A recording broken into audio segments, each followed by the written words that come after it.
No, I'm now the best lecturer from postgraduate Chunindra. Yes.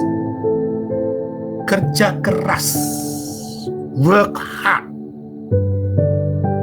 Yang keenam dia bilang kecintaan kepada tugas atau pekerjaan.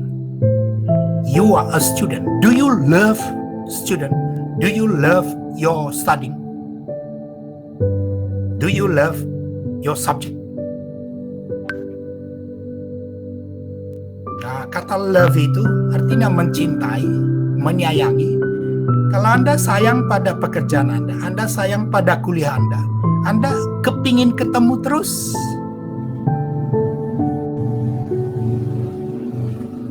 Baca buku terus nggak? Periksa tugas nggak? Gitu. Jangan-jangan yang penting udah dikasih. Lebih parah lagi, ada satu orang dari kelas Anda ini, maaf nih, yang dikirim ke saya bukan tugas curriculum development. Nanti saya beritahu namanya, biar tidak malu. Itu namanya sembrono. Tidak mencintai tugasnya. Yang ketujuh, bukan urusan saya, kepemimpinan. Anda pernah memimpin? Saya pernah memimpin. Ketika saya memimpin sekolah di Sumatera Utara, number one in North Sumatera. Memimpin sekolah di Jakarta pernah number one in Indonesia. Sorry to tell you.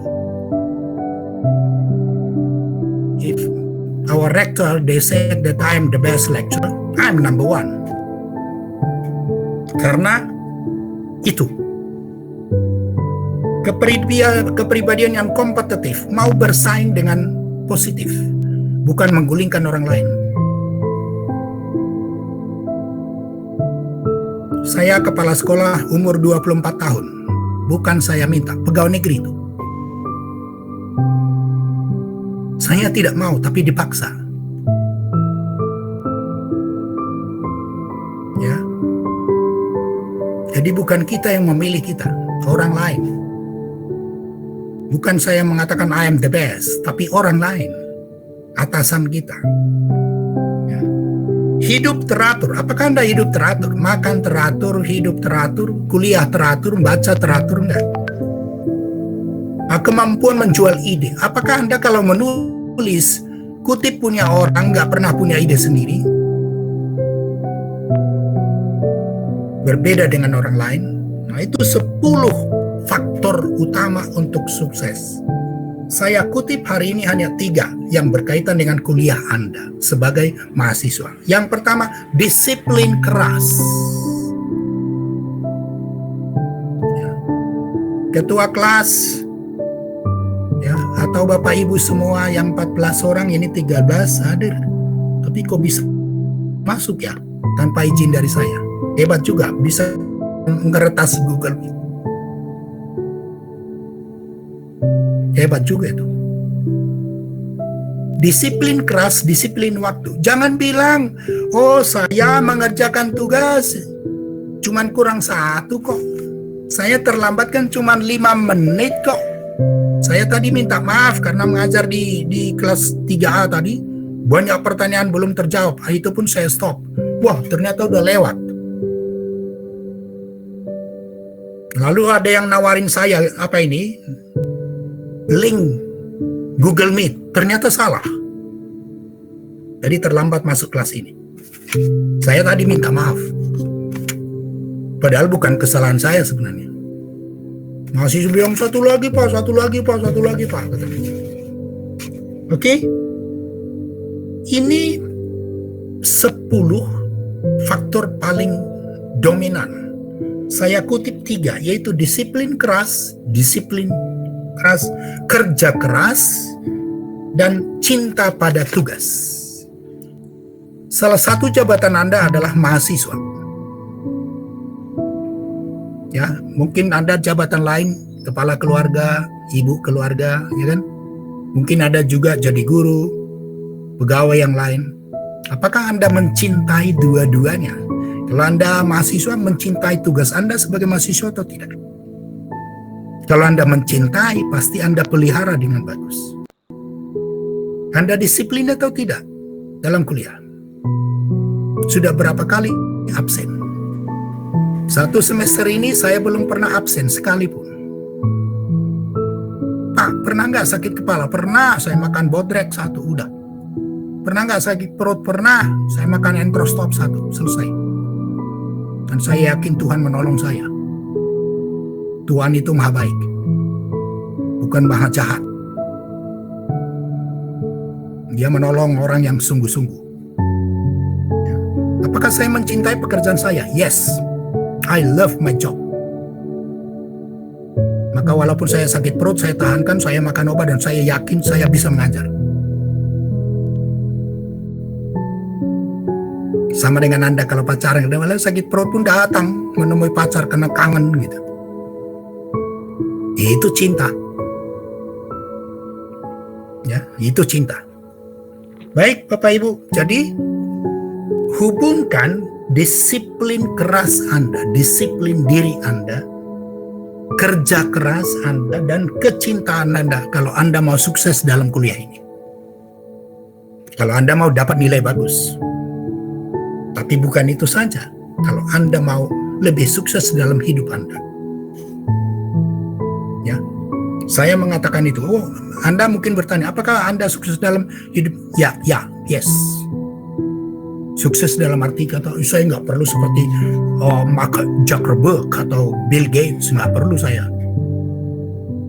Nggak perlu saya juga. Ya, dalam hati saya ada satu, ya katakanlah sedikit agak mewah ya. Kalau bagi saya, sekali 5 tahun saya harus ganti mobil baru. Nah, itu contohnya misalnya.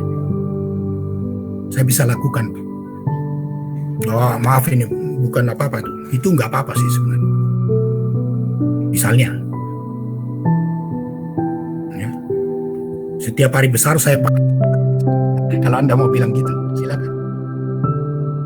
Oke, Anda mau sukses, silakan lakukan. Benar nggak yang dikatakan penelitian Stanley itu? Atau wawancarai Bill Gates?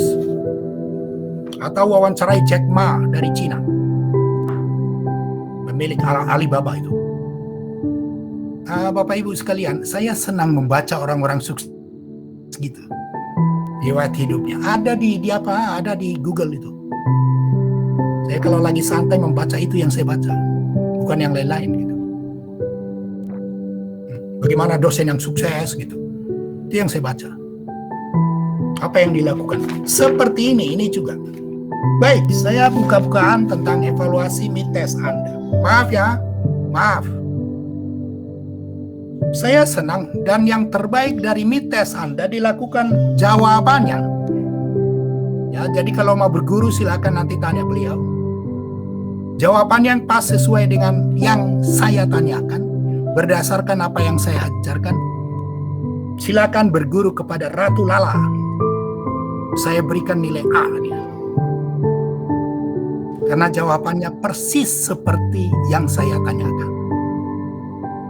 Dari modul, dari apa namanya? Dari ini ya. Ya kan? Dari bahan yang saya berikan pertemuan pertama, kedua, dari buku kita semua. Yes, sir. Thank you so much. Ya, satu lagi, ya saya beritahu aja, nggak apa-apa. Satu lagi.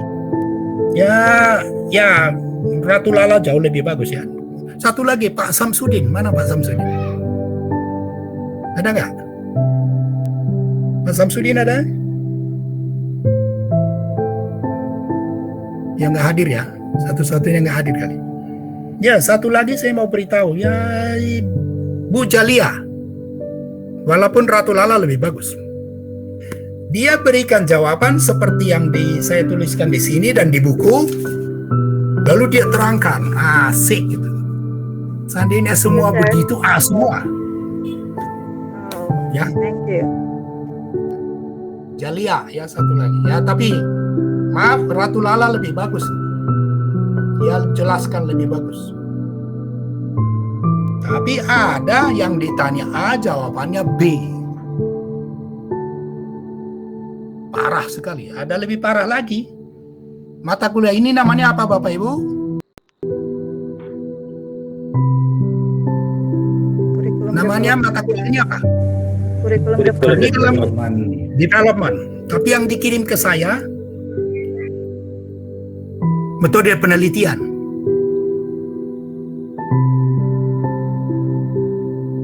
Coba yang dikirim ke saya jawabannya metode penelitian.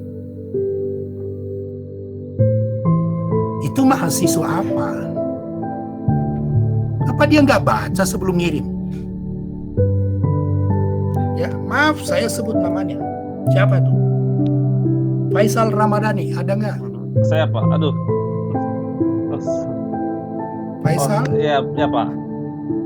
Soal apa ya? Oh, salah. Lihat aja sendiri. Jadi nilai Anda nggak ada itu loh. Oh.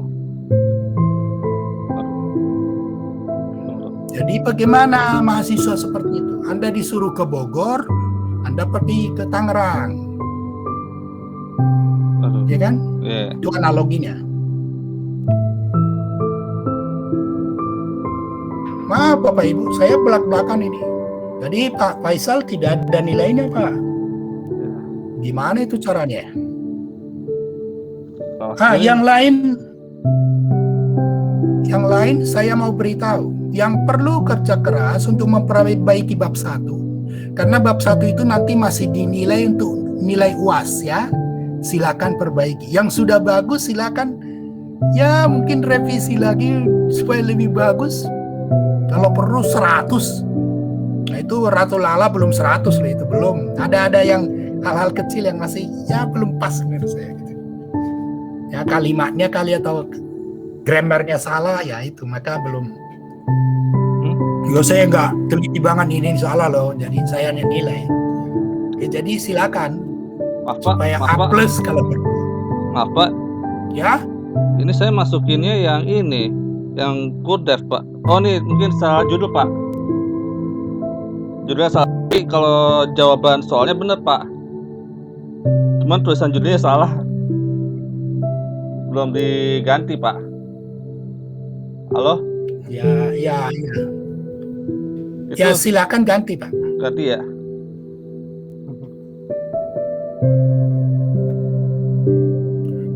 Kemarin Bapak menguji bersama Pak Rektor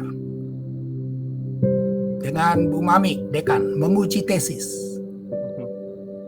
Ada yang tesisnya judulnya dengan isinya beda. Yang harus diganti mana ya gitu. Ya bongkar semua.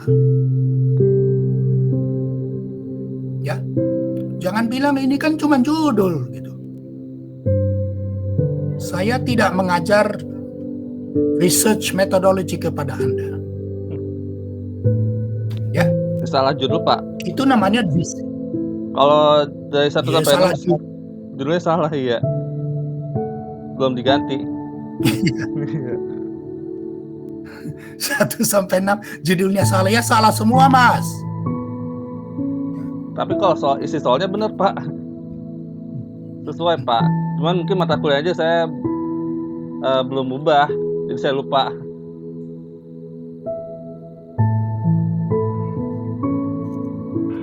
Ya, silakan aja.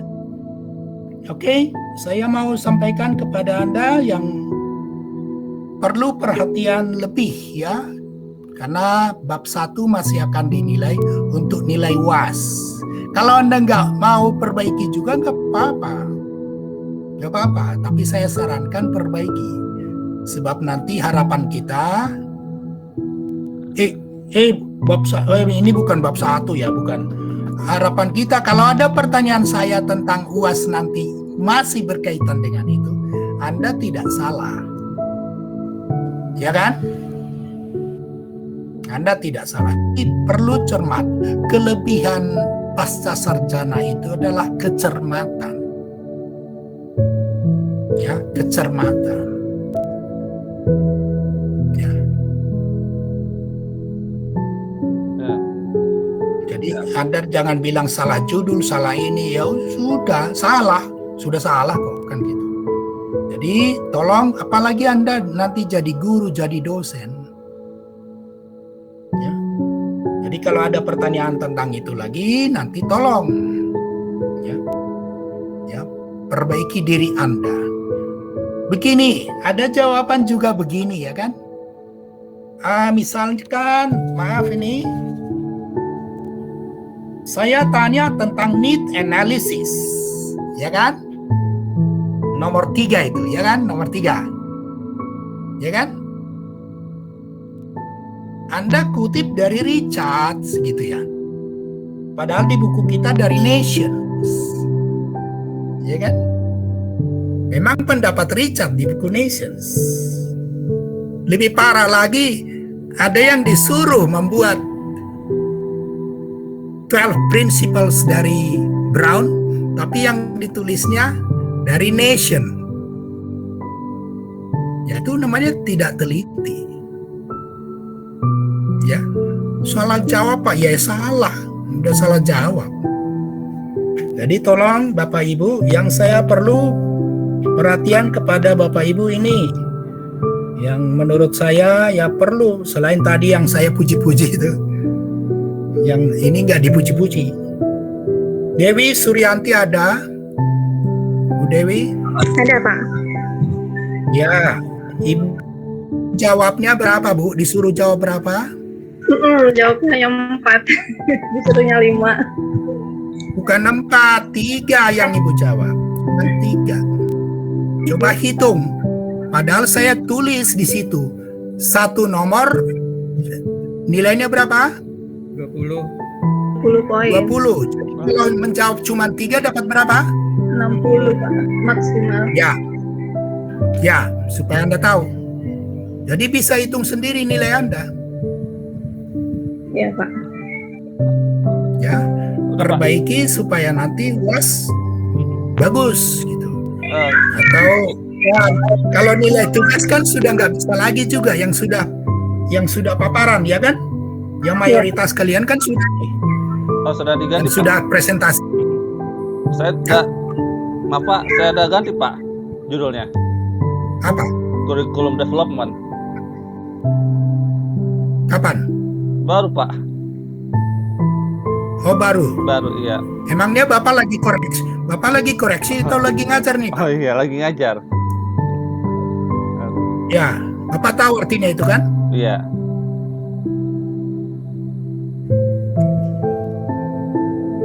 Saya ngurusin 14 orang Pak, bukan ngurusin Faisal doang. Oh iya Pak. Itu disiplin berpikir. Oke. Jadi tolong ya Bu, siapa tadi, Dewi Suryanti, kalau nilai Anda ya nanti perbaiki. Padahal Dewi Suryanti sudah presentasi ya, tidak bisa diperbaiki lagi nilai tugasnya. Yang bisa diperbaiki nilai UAS. Hati-hati. Silakan belajar lebih tekun ya, kerja keras. Oke, yang berikutnya Pak Dwi Widodo. Pak Dwi ada? Hadir Pak, ada. Nah, silakan Pak, bekerja keras lagi ya. Siap, baik. Ya, Anda menjawabnya juga. Ya, nggak benar tuh. Pak Nur Ridwan. Pak Nur Ridwan ada? Ada Pak. Ya, silakan Pak, belajar lebih Ya, Pak. keras lagi. Ya Pak, makasih Pak. Pak Sahrul. Maaf nih, ini saya panggil. Ya, Pak Sahrul juga. Yang saya nanti tidak sebut ya, berarti aman, tapi tidak terlalu aman kan. Yang aman banget tadi seperti Bu Ratu Lala itu. Ya. Pak Jajang. Mbak Jajang, silakan Pak. Ya Pak Rifki Hasbullah, silakan. Perbaiki juga, agak banyak itu. Ya, yang lain ya termasuk ketua kelas sekali boleh senyum-senyum, tapi belum maksimal Pak, belum maksimal itu. Ya, masih ada kekeliruan di sana sini. Oke, itu analisis evaluasi saya tentang mid test Anda, Bapak Ibu. Saya sarankan ya, memang saya tahu Bapak Ibu semua kita dalam situasi pandemi ini. Ya, Pak Rektor bilang pada saya, oh tidak bisa kualitasnya seperti tatap muka Pak. Tapi kalau saya mengatakan, saya nggak bantah Pak Rektor. Bisa. Tapi usaha kita harus lebih keras. Seperti Stanley bilang. Bisa. Justru dalam situasi pandemi ini Anda bisa di rumah. Apalagi kerja dari rumah, yang guru bisa ngajar dari rumah. Iya kan? Bisa. Tapi kalau kemauannya keras, kerja keras, disiplinnya, itu yang Anda perlu lakukan. Ya, supaya Anda sukses. Saya tidak mau mengatakan bahwa kan nilai itu yang penting lulus Pak. Bukan. Kalau nilai Anda bagus, Bapak Ibu, yang Anda pegawai negeri, kalau nilai Anda A semua, Anda naik pangkatnya lebih gampang. Saya mantan pegawai negeri. Saya nilai naik pangkatnya dulu melezit. Nomor 1 se Sumatera Utara. Tapi nggak dikirim ke Jakarta karena faktor X. Ya itu silakanlah. Jadi Bapak Ibu silakan. Bukan sekedar mengejar nilai. Supaya Anda mampu lebih hebat, menunjukkan diri Anda lebih hebat. Baik, saya kira itu. Maaf ya kalau saya terus terang. Karena saya ingin Anda memperbaiki diri. Ya. Anda mau lebih hebat daripada saya. Itu harapan saya. Bukan mempermalukan Anda. Dalam proses seperti ini ya, jangan ada merasa, wah saya dipermalukan Bapak. Enggak. Untuk saya menegur Anda itu tugas saya. Ya. Di ujian tesis saja juga kami buat dengan Pak Rektor begitu. Nah, Anda dari mana ini katanya? Pak Rektor itu selalu tanya, siapa yang ngajarin kamu? Siapa yang nulis ini? Ada yang jujur ngaku. Ya, bagus, jujur. Ya, Stanley mengatakan kejujuran itu. Ngaku, bagus. Itu lebih bagus daripada bohong. Ya, ternyata kejujuran itu di mata manusia dan di mata Tuhan itu nomor 1. Oke, Bapak Ibu, saya kira itu, lebih kurangnya mohon maaf. Lalu kita teruskan dengan materi pembelajaran kita. Ya, today we are going to talk about nah ini bukunya Nunan. Kalau nanti saya tanya tentang syllabus, jangan kutip dari Brown. Kutip dari siapa? Nunan. Gitu loh jawabnya. Walaupun di Brown juga ada. Di Richard, bukunya Richard juga ada. Tapi Anda mengutip dasar penjelasan Anda dari Nunan. Ya. Gitu. Misalnya tentang listening nanti. Jangan kutip dari Richard, kutip dari Brown. Karena yang kita pelajari dari Brown, gitu loh. Itu. Ya kan di Nunan juga ada. Oh, di internet juga banyak. Ada yang mengutip dari internet. Nah, ini saya sudah wanti-wanti. Jangan mengutip dari internet. Memang tidak ada mengutip dari internet. Tapi mengutip dari 4 buku itu. Keliru. Keliru. Ya, keliru padahal ada di sini. Di PowerPoint saya nomor 1, 2, 3 kan di PowerPoint ada. Nah, ada itu. Di Google Classroom ada itu. Cuman Anda nggak baca kali pertemuan pertama, kedua. Jadi pertanyaan nomor 1, 2, 3 itu pada pertemuan pertama, kedua, ketiga, kedua itu. Nah, nanti, maaf ya. Kalau saya banyak bertanya di UAS, berarti sumbernya ya lebih banyak dari Brown ini nanti, kan? Brown semua ke depan ini sama Nunan. Ya, silakan. Kalau saya tanya tentang planning goals ya ambil dari Richard gitu. Supaya jangan salah ambil, salah kutip. Ya. Jadi ini namanya saya sudah berikan clue-nya. Ya, caranya supaya Anda tidak salah kutip. Apa yang dilakukan oleh Ibu Ratu Lala tadi dengan Pak Samsudin, wah bagus banget. Tapi yang saya inginkan itu jangan dikutip saja, tapi jelaskan menurut kalimat Anda. Itu hebat. Itu yang diinginkan. Jangan ini kutip dari buku. Dan Ratu Lala sudah melakukan itu walaupun belum maksimal banget. Gitu. Ada di kelas lain, di kelas B. Waduh, lengkap dengan contoh-contohnya Bapak Ibu. Saya salut. Saya dulu lakukan begitu. Dia jelaskan, kasih contoh sampai detail. Ya. Saya senang banget itu. Nah itu kalau di universitas lain bisa jadi asisten dosen, saya langsung ambil dia jadi asisten saya. Sama dengan saya dulu diambil 5 dosen mengambil saya asisten. Sorry, 5. Ya, karena seperti itu. Jadi Bapak Ibu silakan ya ambil hikmahnya dari sini. Maaf saya bukan mempermalukan Anda, tapi supaya Anda punya semangat untuk lebih baik belajar. Oke, kita teruskan. Masih ada 3/4 jam Anda presentasi tentang ini. Grup 5, yes? Yes, sir. You see group 5. Okay, group 5, time is yours. Come on. Good afternoon, sir. Good afternoon. Good afternoon, ladies and gentlemen. First, I would like to introduce. Our group 5 is Mrs. Jalia Mayasari, Mr. Nur Idwan, and Mr. Dian is me. So, today we will make presentation or I am, sir. not me. Sorry, sir. Today we will make presentation or topic about process and product-oriented syllabus. And the first speech will be Mrs. Jalia, and the second speech Mr. Nur Idwan, and the speech is Dian Kurniawan. For Mrs. Jalia, the floor is yours. Thank you, Not Mr. Dian. speech. Speaker. Speaker. Okay, go on. Okay, thank you, Mr. Dian, for the time. The title for the group 5 is about process and product oriented syllabus. We are going to the first slide. The second slide. It is about introduction.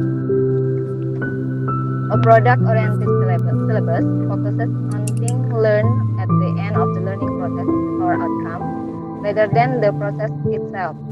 While a process-oriented syllabus focuses on the skills and process involved in learning language. David drew a distinction between product-oriented and process-oriented syllabuses. He said that we saw that product syllabuses are those in which the focus is on the knowledge and skills which learners should gain as a result of instruction, while process syllabuses are those which focus on the learning experiences themselves. Now let's move on to slide 3. It discusses about product-oriented syllabus. For the information, it is a mistake. On the slide 3, it must be product, and slide 7, process. I'm sorry for the mistake. You can change the process to product-oriented syllabus. Now I will continue the presentation on slide 3. Product-oriented syllabus. Analytic, and synthetic syllabus planning. Wilkin in 1976 described the synthetic approach in the following terms. A synthetic language teaching strategy is one in which the different parts of language are developed separately and step by step, so that acquisition is process of gradual accumulation of parts until the whole structure of language has been built up. In contrast with synthetic syllabuses, analytic syllabuses are organized in terms of the purposes for which people are learning language and the kinds of language performance that are necessary to meet those purposes. Wilkins in 1975, page 13. The next slide, grammatical syllabuses. Grammatical complexity doesn't necessarily equate with learning difficulty. In other words, what is grammatically complex will not necessarily be that which is difficult to learn, and that which is grammatically simple will not necessarily be that which is easy to learn. The most rigid grammatical syllabuses supposedly introduce one item at a time and require mastery of that item before moving on to the next. The transition from lesson to lesson is intended to enable material in one lesson to prepare the ground for the next, and conversely for material in the next to appear to grow out of the previous one. It's McDonough, 1981, and page 21. All syllabus outlines or proposal are underpinned by assumptions about the nature of language and language learning. The next, functional notional syllabuses. Function describes as the communicative purposes for which we use language, while notions are the conceptual meanings, objects, entities, states of affairs, logical relationship, and so on, expressed through language. The next slide will be presented by Mr. Idwan. Okay, thank you. Mr. Idwan? Yeah, hello. Analysis syllabus. Syllabus can be characterized as being either synthetic or analytic. Analysis syllabus in which learners are exposed to language which has not been linguistic grade are more likely to result from the use of experiential rather than linguistic content as the starting point of syllabus design. Such content may be defined in terms of situation, topic, themes, or following a suggestion advanced by Winulson 1978 and 1979. Other academic or school subject, the stimulus for content-based syllabus in the nation that, unlike science, history, or mathematics, language is not a subject in its own right, but merely a vehicle for communicating about something else. The next slide, process-oriented syllabus. Procedural syllabus displays some different in practice. The principle underlying procedural and text-based syllabus are very similar. In fact, they are seen as synonymous by Richard Platt and Weber, 1985, who described them both as follows: a syllabus which is organized around text rather than in terms of grammar or vocabulary. For example, the syllabus may suggest a variety of language, such as using the telephone to obtain information, drawing maps based on oral instruction, performing action based on commands given in the target language, giving order and instruction to order, etc. It has been argued that this more effective way of learning a language in science. It provides a purpose for the use and learning of a language other than simply learning language items for their own sake.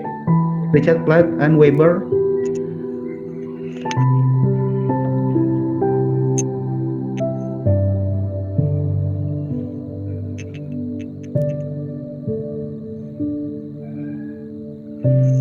Hello?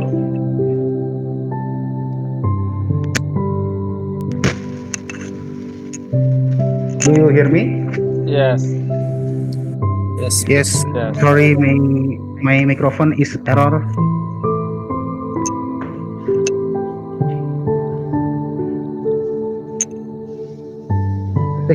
syllabus. The script is rather recent appearance on the syllabus. Skins text-based cover several different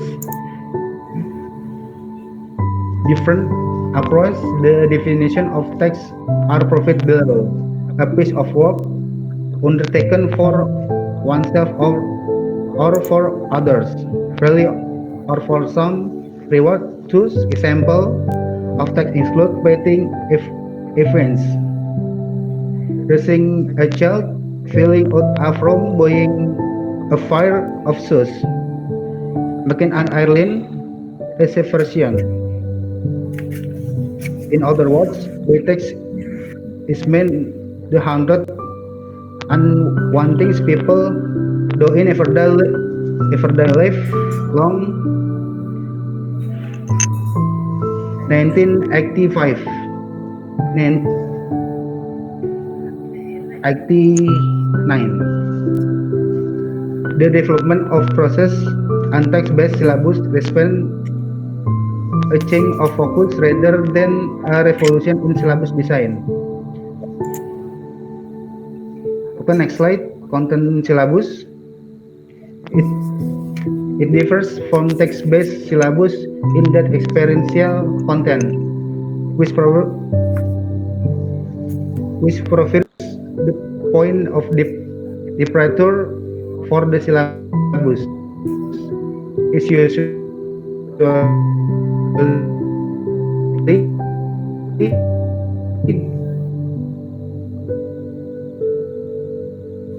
derived from some fairly subject in a school curriculum as social study or special subject matter relating to an academic or technical field such as mechanical engineering, medicine or computing. Whether content syllabus, SMDV product or process syllabus is a matter for conjecture. In fact, most of them will probably be located at the center of the product or product continuum. Okay, the next presentation will be read Mr. Dian.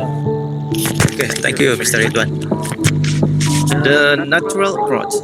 This so-called natural approach has been most comprehensively described by Cresson and Terrell. 19830, like Long's text-based proposal. The principle underpinning the approach are claimed to be based on empirical research and can be summarized as follows. 1. The goal of the natural approach is communication skills.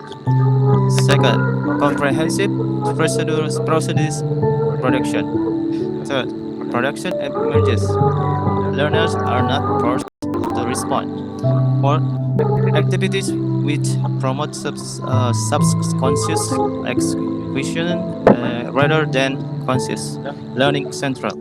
Fifth, this effective filter is lower. After Cresson and Terrell, 1983, page 858. Right. Next slide is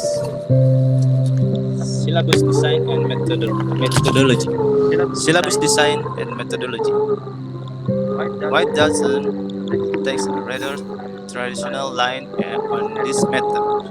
Suggestion that syllabus is the specification of a teaching program or pedagogic agenda which defines a particular subject or particular group of learners. Such a specification provides not only a characterization of content, the formulation in pedagogics terms of an area of knowledge or behavior, but also arrange these contents as a succession of interim objectives. Why doesn't 1987, page 65?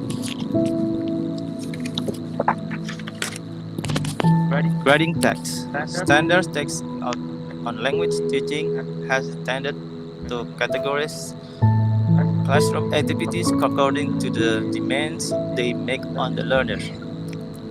It has generally been assumed that the receptive skill of listening and deep skill of speaking and writing. Standard treatment of activity types. We are divided according to the principle micro skill focus.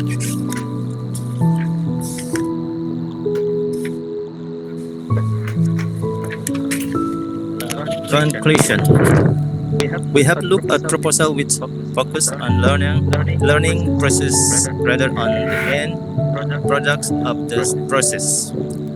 This does not mean that all syllabus that do not at some stage include a specification of what learners should be able to do as a result of instruction. However, if and when grammatical, functional, and notional elements are considered happens as a second order activity, there are distinctions between product-oriented and process-oriented syllabus. Product syllabus are those in which the focus is on the knowledge and skill which learners should gain as a result of instruction, while process syllabus are those which focus on the learning experience themselves. I think that's all for our material, Pak, sir. All right, thank you, Group 5. You're welcome, sir. Now we have question and answer session. Class, please, if you have some problems with this topic, it is the time for you to ask Group 5 the questions. Come on, time is yours. Okay, guys. I'll ask to you. Who is speaking? My name is Faisal Ramadhani, and I will ask. Faisal. Yeah. Yes, sir. Faisal, Yes, sir. Faisal, you must be polite. There is no more guys. This is not terminal. This is classroom. Okay. No guys. Okay. Ladies and gentlemen, Okay, ladies and gentlemen, I will ask to you what are the type of product-oriented syllabus? What are the type of product?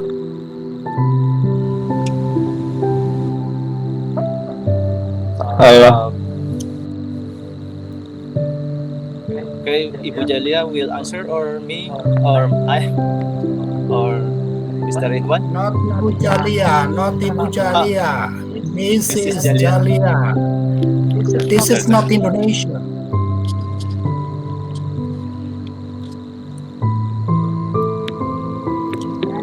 Right. Yeah. Okay, let me answer. What are the type of product-oriented syllabus? Right, Mr. Faisal? Yes. So first, analytic in synthetic syllabus planning. Second, grammatical syllabus. Third, functional notional syllabus. I think that's my answer, sir. Not to me. Not to me. Yeah, Faisal. Mr. Faisal. I think that's my answer.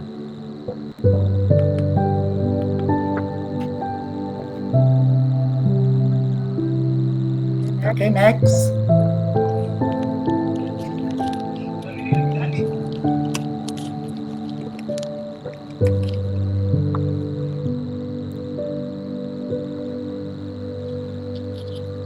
It means that you have one-to-one style. Yes, one-to-one. One by one. Yes. Come on. Next question.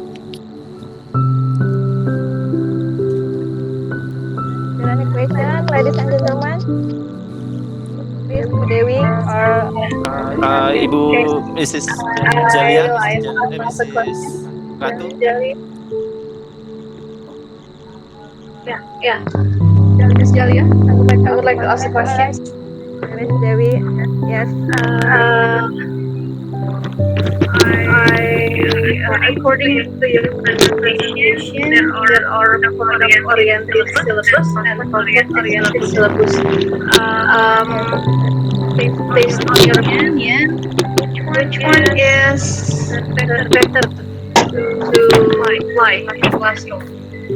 Which one has what do you call it, better quality, or which one is better? Thank you.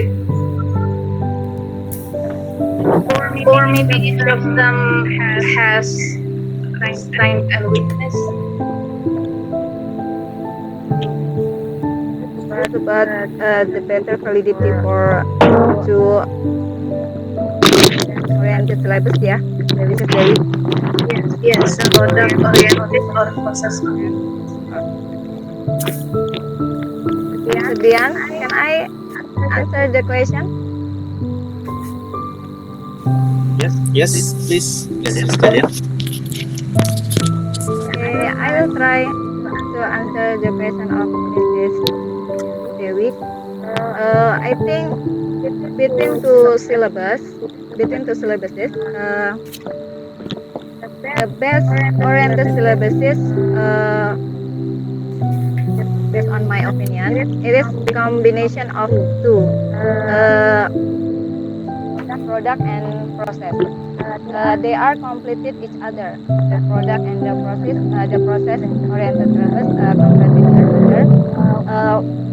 For example, learners work with product oriented, and they can be supported with other approaches and techniques. So there in their work can be used product and process oriented syllabuses. Maybe this is my answer. Mrs. Dewi? Yeah. So it means that when we are designing a syllabus, we can combine product oriented and process oriented. Yes, it is about this both oriented syllabus is completed each other. So we can, my opinion, in my opinion, we cannot choose one of the oriented. Okay, thank you. So thank you, Mrs. Dewi. Maybe the other question.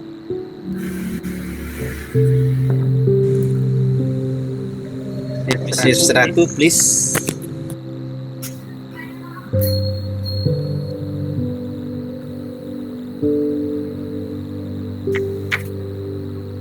Or maybe only two questions.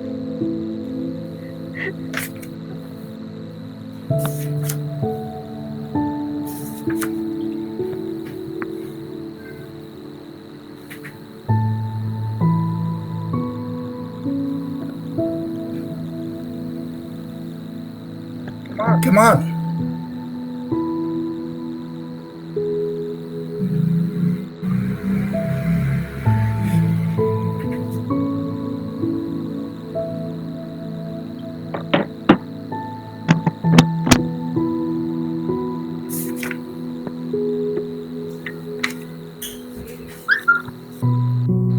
There are no questions.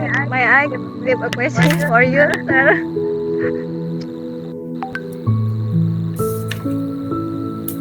Not for you. What can I say? To you.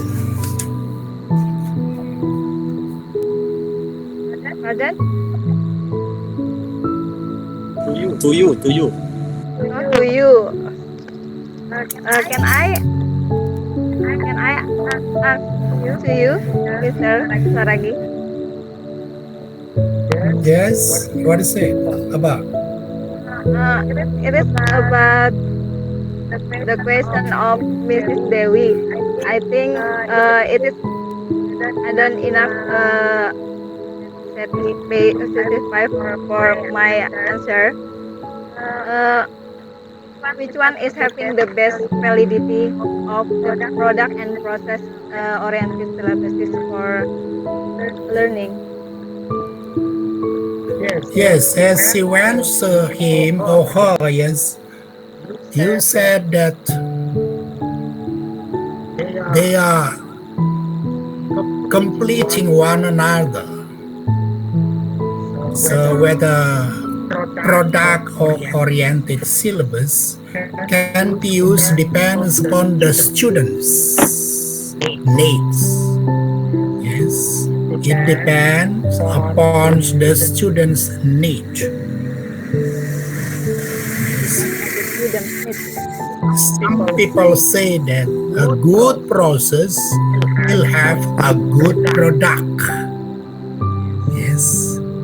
So it means that process is better than product because having a good process will have a good product. So if you ask me which one is better, yeah, I think process oriented should be better than product oriented. But both can be a supplement to another. Yes. So the combinations of both process and product oriented are good. It depends upon the student's needs. Yes. Is it clear? Clear enough, sir. Thank you. Okay. But remember, don't do it separately one by one. Like here, you have it grammatical syllabus. Don't use grammatical syllabus. It is the old fashioned. Formerly, our teacher taught us English using only grammatical syllabus. They taught you grammar alone. They never taught you how to speak English well. And even though me, myself, all my teachers at junior high schools and high schools taught me grammar alone. That is why so many students today cannot speak English, even though they have learned English from elementary school, secondary school, high school, but they cannot speak English. Why? Because the teacher taught grammar syllabus only. That is the problem. So if you ask me, which is better, a grammatical syllabus or like this functional notional syllabus? Of course, functional notional syllabus is better than grammatical syllabus. Which is better? Analytic syllabus. It is separated. It is separated. But holistic. But functional and notional is a holistic syllabus. And which one is better? In Singapore, I was in Singapore before. I myself was in Singapore before. Yes, you know that in America also they use task-based syllabus.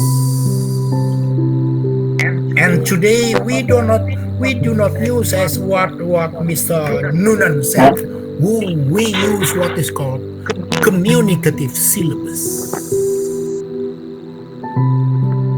So today in Indonesia, we use what is called communicative syllabus. What is communicative syllabus? It is the combination of procedural, product and process syllabus.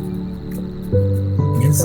So communicative syllabus is the combinations of product and process syllabus according to Noonan. So you may say that Mr. Gustaman said that communicative syllabus which is implemented in Indonesia is the combinations of product oriented and process-oriented syllabus. Okay, we do not use grammatical syllabus in Indonesia. In communicative syllabus, we have task-based, we have content-based. Yes. So communicative syllabus covers all these syllabus. So if you ask me, what do you use in Indonesia today? Communicative syllabus. What is communicative syllabus? Communicative syllabus is a product oriented and process oriented syllabus. Is it clear for you? Do you get it? Yes, I get it. Remember, know this. Catat ini. Nanti saya tanya ujian, kan nggak ada di buku. Tapi saya sudah ajarkan. Jangan bilang nanti, ya, sudah saya catat, ya itu salah lo. Saya nggak akan tanya grammatical syllabus, mungkin saya tanya communicative syllabus. Misal saya tanya, ya, for instance, saya ask you, what is communicative syllabus? Is it oriented, product oriented, or process oriented? What should be your answer? Dewi,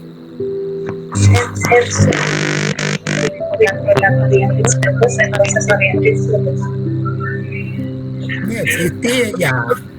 Any other? Class Chief, Mr. Suhardi. Combination between process and product oriented syllables. Yes, that is better. Dewi, jawaban Pak Suhardi itu lebih bagus. Okay? Gratulala. Yes, it's same with Mr. Hardy, product and oriented. No. Itu namanya copy paste. Why don't you create yourself? Create yourself. Faisal. Yes, Ratu Lala, come on. Okay, never mind. It's your turn. Yeah, Ratu Lala. Still sensor, product and oriented syllabus. That is copy paste. Itu jiplak namanya. Pak Suhardi tadi tidak menjiplak, menyempurnakan apa yang dikatakan Dewi.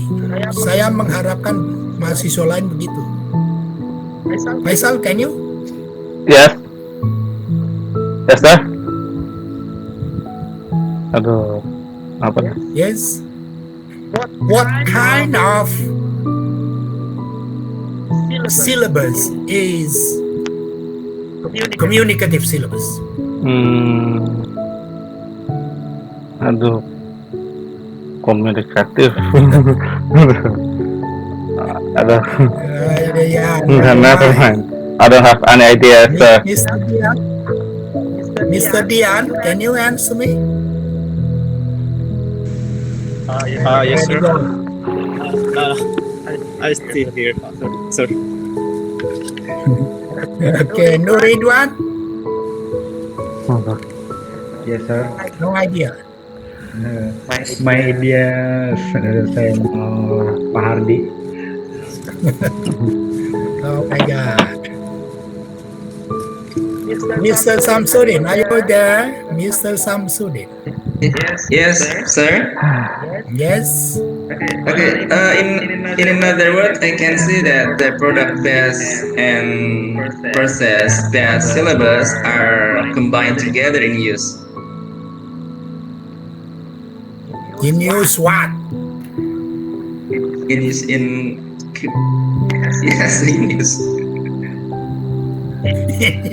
In use what?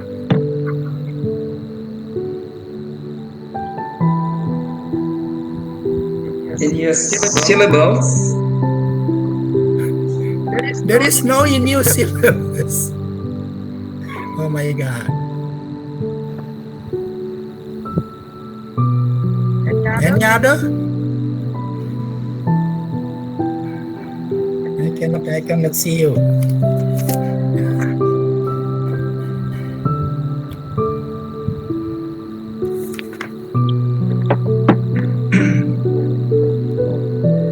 Idam Faraz, are you there? Yes, sir. Yes. Can you hear me?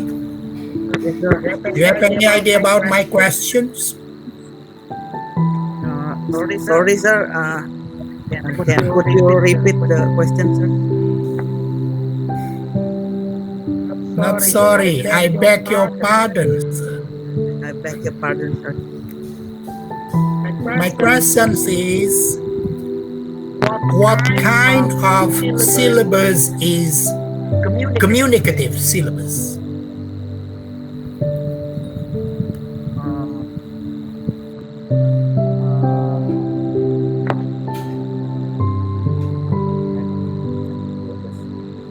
Oh my God, you don't follow my lecture.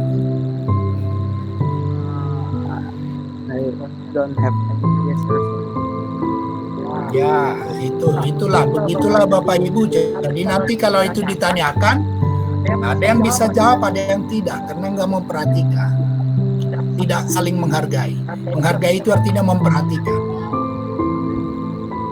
Oke, never mind. As I said before, this is my questions to you, to all of you. Is it good to teach grammatical syllabus nowadays?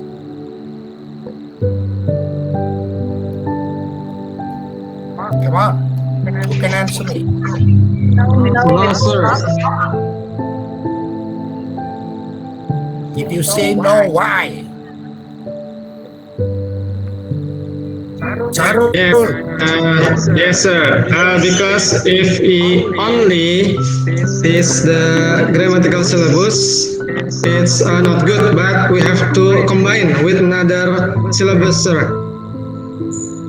So do you, Sarul, are you a teacher? Not today. Not yet. Yeah. Do you think that teaching grammar is good? Teaching grammar is good. Oh, it's good. Okay, thank you. Mr. Swardi, do you think that teaching grammar is good? Is it good to teach grammar today? As long as it is not excessive, yeah, it will be good actually. Yeah, because usually I teach grammar only what is it? It is inserted and then is it adjusted with the topic of the lessons, but not all the time we have to teach grammar. Is it not productive? And it is not communicative syllables also. Okay, so the conclusion is it good to teach grammar? As long as in the right portions, not too excessive. Yes, I state it now, ladies and gentlemen. No. Remember, language is a habit. Language is a habit. Do children learn grammar when they speak Sundanese, Japanese, their mother tongue? No, they are not. No. Can they speak? They speak. Yeah. Yes. Later, they will be better.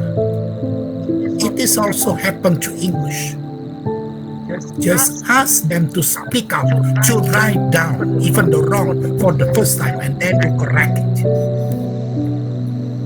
Not teaching grammar discreetly. You are wrong. That is the problem of our teachers before. That is the weakness of our teachers before. They teach grammar alone. Change from simple present tense into future tense, from negative into positive. Go to hell. Yes, remember that. Keep my word. Teaching grammar is bad. So teaching grammatical syllabus nowadays, it is not good. It is an old fashion. Put it into museum. Yeah. Learning language means trial and error. Trial and error. Let them do wrong. As he said to me, now it is the turn of Pak Suhardi. And then I say, not Pak Suhardi. And then you say, Mr. Suhardi. But I am not teaching you grammar. Just I correct you. And later, you will remember it. Yes. Okay, ladies and gentlemen, do you know the difference now? So don't teach grammatical syllabus, don't use grammatical syllabus separately. Yes. It is better to teach them speaking, even though they're wrong. They do mistakes. But it is your job, it is your task to correct them, to be better. Okay? So that is the weakness of our previous teacher. Yes. Oh, I love grammar. Okay, of course. Yes, sir. Can I ask you a question? Of course. Why not? Let's say if the students learn English because he or she wants to have a good score at TOEFL test. Now they should, as a teacher, we have to give them grammar, right? No. Just drill them. Drill them. Not give the grammar. Drilling grammar, you mean? Drilling the test. Oh, drilling the test. Oh, I see. Okay. Yes. Bapak Ibu yang terhormat, saya dulu sempat ngajar SMA, ya kan? Sempat juga ngajar SMK di DKI. Ketika saya ngajar di SMK di DKI, kebetulan Jakarta Timur,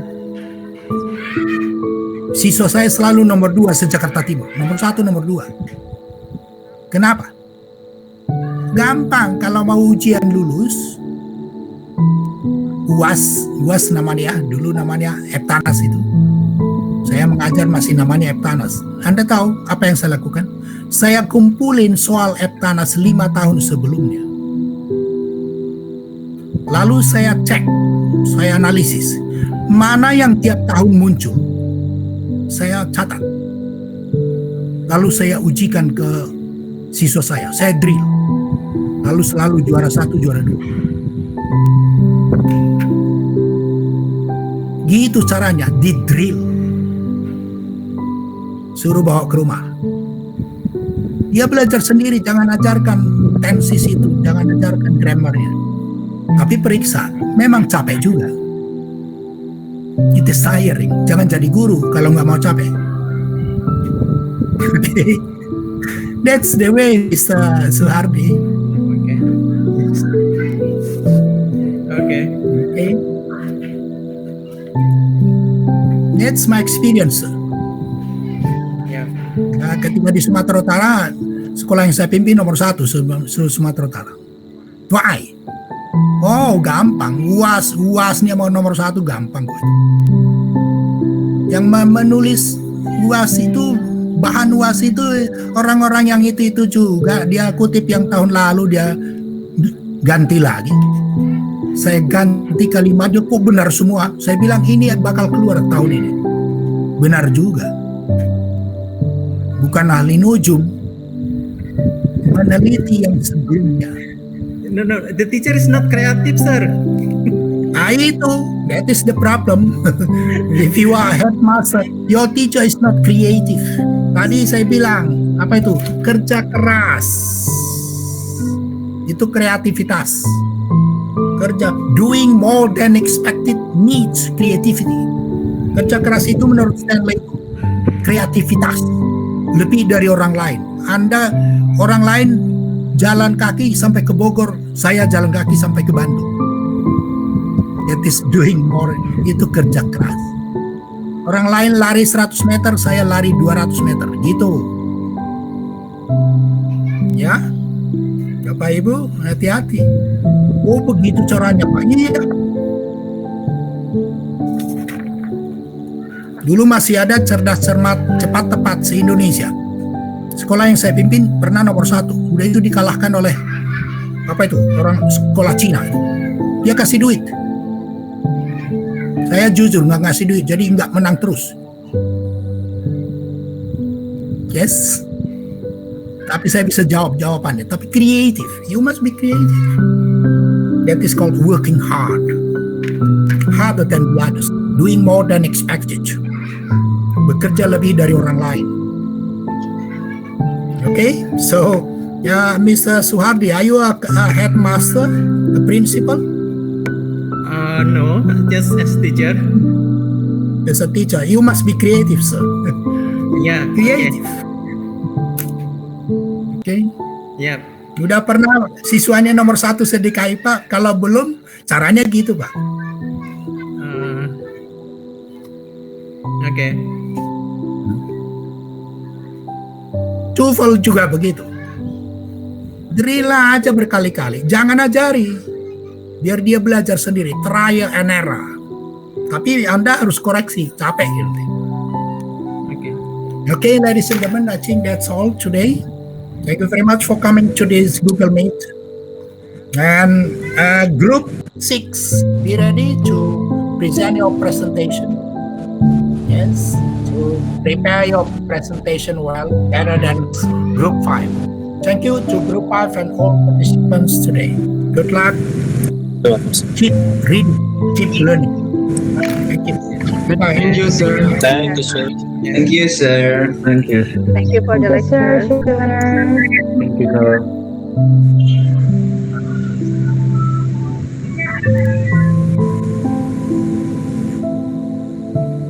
Hardi,